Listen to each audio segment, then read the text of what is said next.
So far we looked at white's attempt to crush black's defense immediately, and it didn't work, or it worked only with partial success. But of course, in any position there are always a number of options, and instead of sacrificing material, one pawn, another pawn, a piece, you can look for some safer continuations. And safe is probably also a relative word, because white already sacrificed material, but they could try to increase their pressure on black's position without burning all the bridges.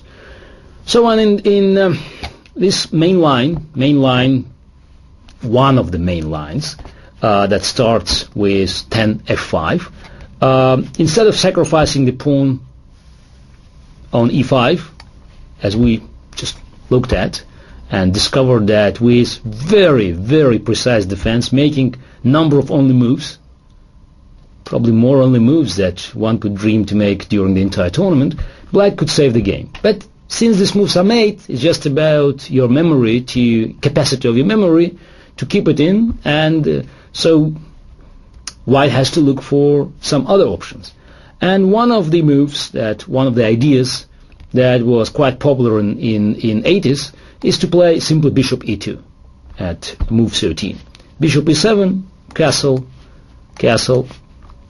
I save our time by analyzing some sublines. I dropped moves like rook a7 instead of castle, because if such a natural, obvious move as castle short is bad, then probably we have to reassess the entire position. So we should first find out whether castle could hold a position.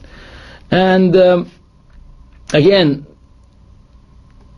having in mind number of games, I would use one of the examples. It's my own game, and it's not only because it's a game I played, not only because my opponent was very strong, and not only because I won the game. It was Ivanchuk in Linares 1990. But the game was quite important because more or less it stopped white attempts to find any plus in this line. So rook b3, queen c5, check, bishop e3, queen e5, bishop f4.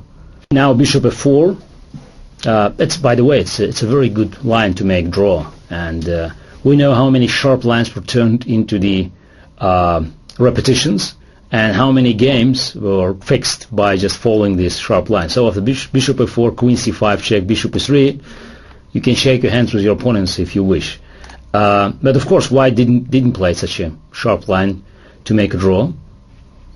And after queen c5 check, just to mention briefly that taking on e4 doesn't work. Knight takes e4, queen e4, bishop takes d6, and white is pawned down. But because of very passive position of bishop on c8 and also rook on e8 can't come into the action, white is better, as was proven in a few games played with this line. Queen c5 check, and now king h1.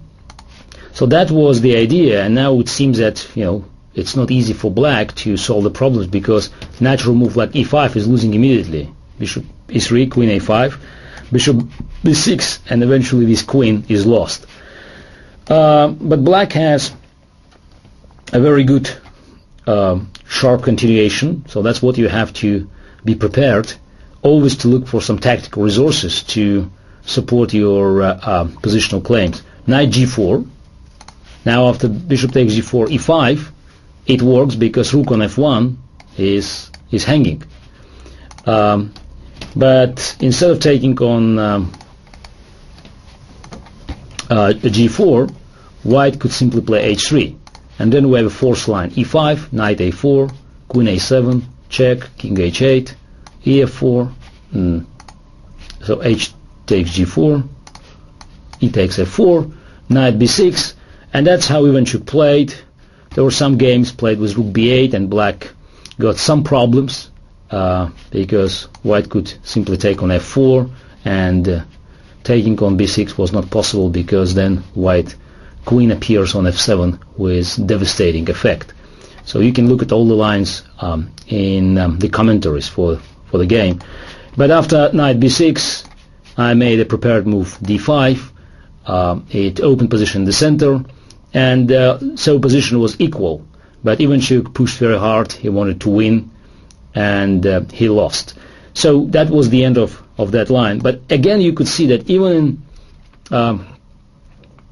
in this quiet continuation, the calm could be always a mirage, because there are so many hidden possibilities for both sides, and black should be extremely cautious, always contemplating opponent's threats and prepared to employ sharp tactics to equalize and to keep afloat.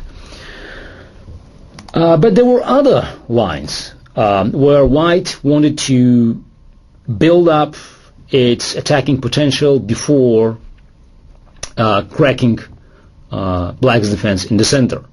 And not a surprise that one of the most dangerous attempts came from Riga again.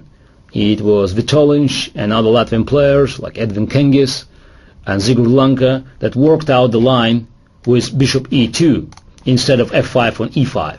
So it makes sense. White just wants to castle and then consider one of the breakthroughs, either f5 or e5 in the center.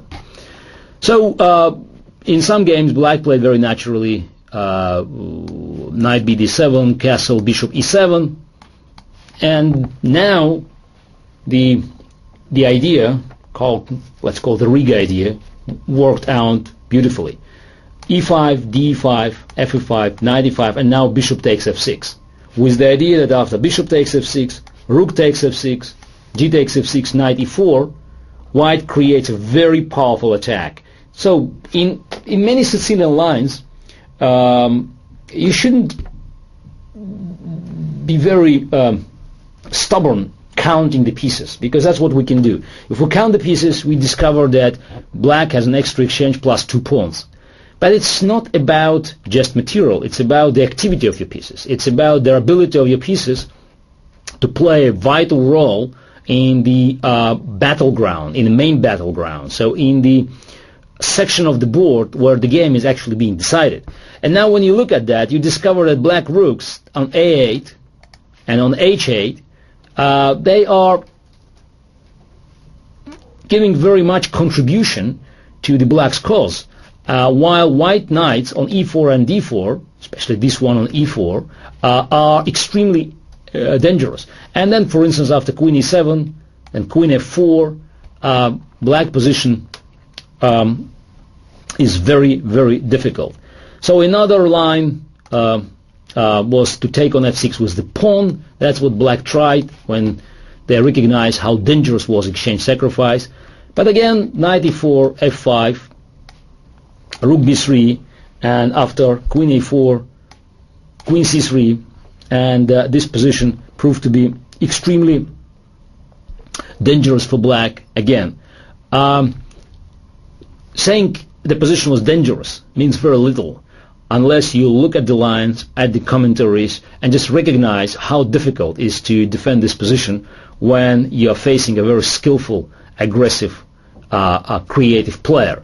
Oh, by the way, we should mention that the games we are quoting now, the first one was sacrifice on exchange, and the second one, that's we just on the diagram, the player on the white side was Mikhail Tal. Probably it's very natural he played this Riga variation, and he crushed respectively Lubomir Vtachnik and Shekely in the games played in 1982 and 1983. But then it was discovered that black also could be a little bit more creative, and instead of playing bishop e7, they could play queen c5, and after king h1, bishop e7, so preventing eventually the breakthrough in the center. Here there was another great Vitolinš idea to attack f5, e5, knight e6. Save your breath, just be quiet, look at the analysis. This line is not winning. It's very dangerous. It requires a very, very precise defensive lines from black, but this line has disappeared. Black now found a number of moves that could, I wouldn't say refute white's attack, but put black out of danger. So the quiet line with bishop a2 knight bd7 didn't work. When I say didn't work, I always mean eventually didn't work, because as we could see, there were a number of scalps taken by white pieces, by white army, in the process of this line being refuted. So it always happens in the sharp Najdorf lines that before the correct moves order is established, there are a number of victims laying behind. Now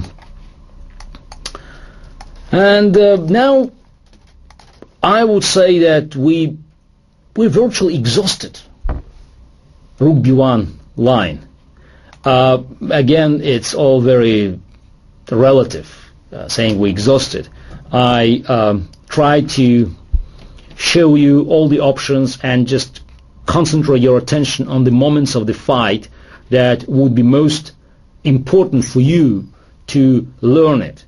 But at the end of the day, it's up to you to learn, it's up to you to analyze, and it's up to you to process these numerous games, these hundreds of games, probably even thousands of games, finding an interesting spot where you can concentrate your attention and put the entire power of your computer or your computers to discover some new ideas. But now, while we're talking about positional lines, we should pay attention to another serious attempt used by many strong players who didn't want to go into these jungles with Rook b1, and they played quietly Knight b3. Also very natural move. The threat is to play a3 and then queen is trapped.